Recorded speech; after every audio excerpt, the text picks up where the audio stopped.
पन्नगभूषणं मृगधरं वन्दे पशूनां पतिं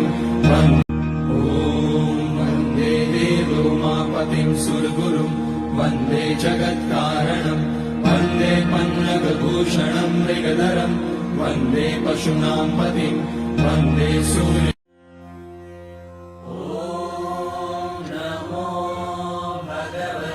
ओम नमः शिवाय।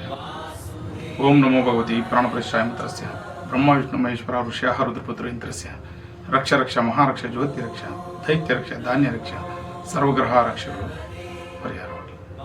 ವೀಕ್ಷಕರೇ, ನಿಮ್ಮಲ್ಲಿ ಯಾವುದೇ ಗುಪ್ತ ಸಮಸ್ಯೆಗಳಿರಲಿ, ಮನೆ ತೊಂದರೆ, ಉದ್ಯೋಗ, ಗಂಡ ಹೆಂಡತಿಯರಲ್ಲಿ ಜಗಳ, ವಶೀಕರಣದಲ್ಲಿ ಸಮಸ್ಯೆ, ಇನ್ನಿತರ ಯಾವುದೇ ಸಮಸ್ಯೆಗಳಿದ್ದರೂ ಮುಕ್ತವಾಗಿ ನಮ್ಮ ಆಫೀಸಿಗೆ ಬನ್ನಿ, ನಮ್ಮನ್ನು ಭೇಟಿ ಮಾಡಿ ತಿಳಿದುಕೊಳ್ಳಿ. ನಿಮ್ಮ ಸಮಸ್ಯೆಗಳನ್ನು ನೇರವಾಗಿ ಪರಿಹಾರ ಕಂಡುಕೊಳ್ಳಿ. ನಮಸ್ಕಾರ ವೀಕ್ಷಕರೇ.